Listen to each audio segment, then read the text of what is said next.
Boyda bolasi, yangi bozorga kelganman. 6 so'tlik namunali uyimiz sotuvga qo'yilyapti. Bilasizlar, 6 so'tlik namunali uylar 4 xona bo'ladi, lekin akamiz 5 xona qilib turib, plus yana 3 xona uy qurgan. U 3 xona uyga alohida sanuzel chiqargan. Bu asosiy uyda yana alohida o'zining sanuzeli bor. Xoslari to'liq obzorni ko'rsataman, o'zingiz baho berasizlar. Boyda bolasi, mana kirib kelishimiz bilan katta darvozaxona, bu yerda bir 45 ta 46 ta mashina sig'adi. Mana hozir damaschani qo'yib qo'ygan. Chap tomon asosiy uy, mana tepalariga naves qilgan. Undan tashqari mana to'g'rida 3 xona uy quryapti. Akamiz oshxonasini bu yoqqa chiqaryapti. Mana bu tomonda o'zini kichkina zilon zonasini qilib daraxtlar ekib qo'ygan. Mana bu tomoniga ham zilon zona qilib pomidor, bolgarskiy narsa ekib qo'ygan. Mana boy akamizni qo'shimcha qurgan uyga kiryapmiz. 3 xona alohida. Mana ko'rasiz, uzun koridor. Mana bu yerdan boshlaymiz. Bu yoqda sanuzeli. Bu uyga ham qo'shimcha o'sha sanuzelni qilib qo'ygan. Eng asosiysi boyda bolasi. Bu uyimizga ham, o'sha 3 xona uyimizga ham отопление o'tkazib ketgan uyda egalari. Mana bu oxirini hojatxona qilib qo'yishgan. Rakvinasi, hojatxonasi. Mana bu oshxonasi. Mana bitta xonasi.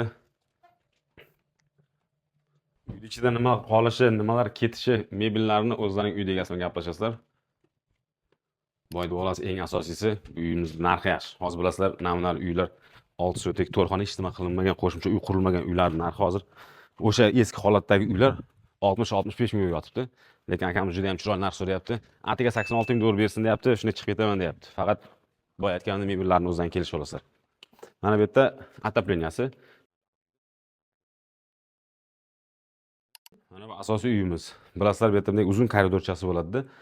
Bu tomonda o'zini sanuzeli bo'ladi, lekin akamiz uyini sanuzellarini olib tashlab kengaytirgan uyini. Mana koridor, katta holi. Mana bu yerda bitta xona. Plus o'zining sanuzeli bor. Ikkinchi xonasi. Uyimizda remontlari yaxshi. Toza uy, hech qayerda qorayib, sarg'ayib, chirib ketgan joyi yo'q. Odam yashab turgan uy. Mana bu yerda 3-xonasi, katta yotoqxonasi qo'ygan bular. Ertaga siz xohlaslaring futbolni polya qilib qo'ysalaring bo'ladi. Bu uyimiz ham to'liq отоплениялari bor. Eshiklari yaxshi. Xullas, uyda egalar o'zi uchun qilgan, maza qilib yashayman deb, mana zali, katta zal. Bilasizlar, bu tomonda o'zi aslida balkoni bo'ladi. Akamiz balkonini katta zal qilib qo'yib yuborgan.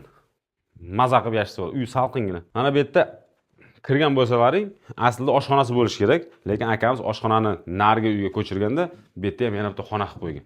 Shunda uyimizda общий xonasi 8 ta xona bo'lyapti. Plus oshxona bo'lyapti. 2 ta sanuzel bo'lyapti.